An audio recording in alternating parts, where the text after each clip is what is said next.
Bismillahirrahmanirrahim. Assalamualaikum warahmatullahi wabarakatuh.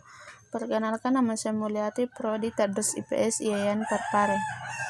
Di sini saya akan menjelaskan sejarah pendidikan di Indonesia. Yang pertama yaitu perkembangan pendidikan yang ada di Indonesia. Di mana masa klasik, di sini maksudnya kebudayaan Hindu di beberapa daerah di Pulau Jawa menjadi titik awal zaman sejarah tulis-menulis di Indonesia. Yang kedua, pada abad ke-13, Islam masuk ke Indonesia. Kerajaan Islam pertama di Jawa ialah Demak di Aceh, Samudra Pasai di Sulawesi, Kerajaan Goa dengan Raja Goa Alauddin, dan di daerah Maluku Kesultanan Ternate. Tujuan pendidikan Islam ini pada saat itu ialah mengabdi sepenuhnya kepada Allah Subhanahu wa Ta'ala dengan sesuai tuntunan Rasulullah Muhammad SAW. Sistem belajar ini dengan waktu yang tidak ditentukan atau lama belajar tidak ditentukan sangat tergantung pada kemampuan, kerajinan, dan kemampuan anak. Yang kedua yaitu masa kolonial Belanda.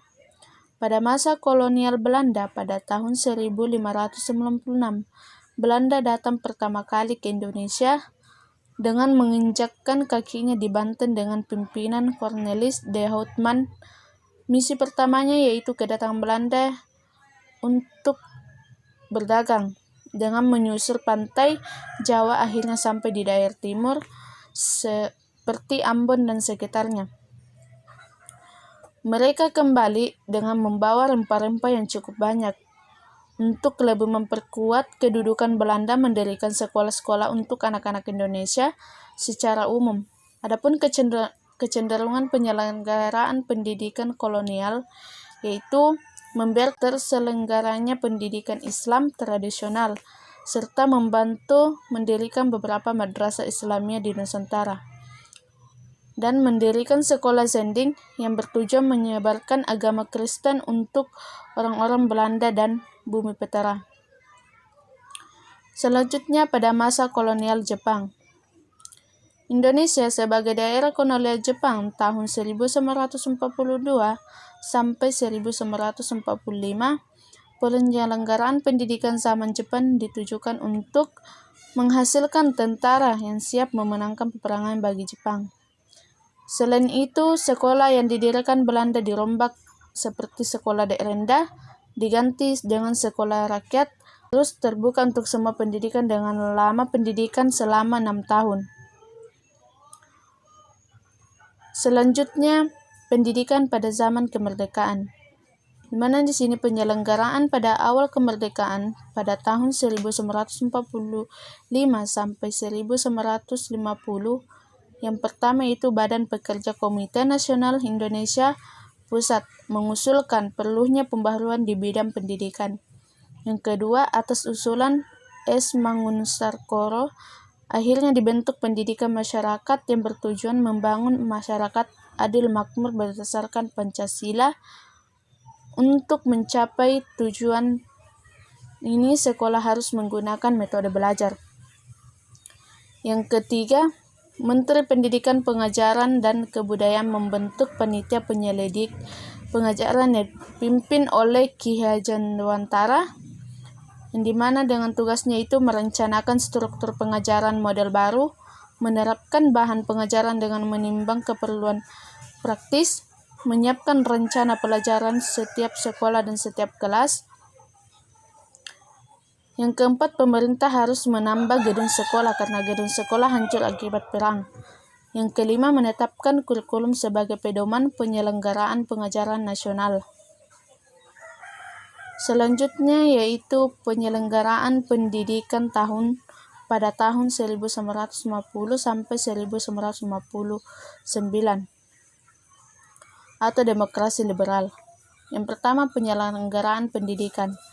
Untuk menyelenggarakan pendidikan dikeluarkan PP nomor 65 tahun 1951 tentang penyerahan sebagai urusan pemerintah pusat ke provinsi termasuk urusan pendidikan, pengajaran, dan kebudayaan.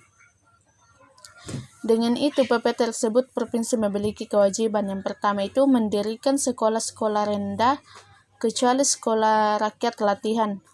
Yang kedua, memberikan subsidi kepada partikulir. Yang ketiga, mata pelajaran agama diberikan menurut agamanya, dimulainya kelas 4.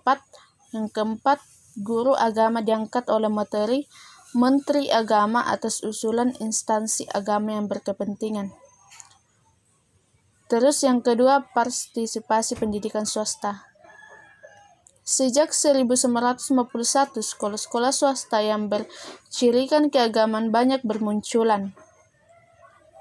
Menjelis pusat pendidikan Kristen, lembaga pendidikan Katolik, demikian juga sekolah-sekolah Muhammadiyah yang semula mengajarkan ilmu agama kemudian diperluas mengajarkan ilmu umum. Penyelenggaraan pendidikan tahun 1959 sampai pada tahun 1965 atau demokrasi terpimpin. Yang pertama yaitu Pendidikan Nasional Indonesia. Pendidikan Nasional Indonesia adalah pendidikan yang membina bangsa Indonesia yang berpancasila dan melaksanakan Undang-Undang Dasar 45, Sosialisme Indonesia, Demokrasi Terpimpin, Kepribadian Indonesia, dan merealisir ketiga kerangkatan tujuan Revolusi Indonesia sesuai dengan monopol, yaitu membentuk Negara Kesatuan Republik Indonesia berwilayah Sabang sampai Merauke, menyelenggarakan suatu masyarakat sosialis Indonesia yang adil dan makmur lahir dan batin, menyelapkan kolonialisme, mengusahakan susunan dunia baru tanpa penjajahan, penindasan menuju ke arah perdamaian, persahabatan internasional yang sejati dan abadi. Yang kedua itu konsep struktur persekolahan. Yang pertama, taman kanak-kanak terdiri dari TK bagian A dan TK bagian B. Yang kedua, sekolah dasar. Fungsi SD ialah sebagai lembaga pendidikan yang memberikan dasar-dasar pengetahuan dan kecakapan untuk melanjutkan pendidikan ke SMP, untuk meletakkan dasar bagi pembinaan warga negara sebagai makhluk sosialis, peletakan dasar bagi pembangunan kehidupan bangsa, dan menjadikan SD sebagai lembaga pendidikan yang lengkap, fungsional, dan ilmiah. Yang terakhir, perkembangan pendidikan pada tahun 1995 sampai 1999. Yang pertama itu tujuan dan dasar pendidikan, di mana di sini seperti termuat dalam Undang-Undang Nomor 2 pada tahun 1989 bahwa pendidikan nasional berdasarkan Pancasila dan Undang-Undang Dasar 1945. Yang kedua, tujuan mencerdaskan kehidupan bangsa dan membanggakan manusia Indonesia seutuhnya, yaitu manusia yang beriman dan bertakwa, berbudi pekerti luhur. Yang kedua, penyelenggaraan pendidikan.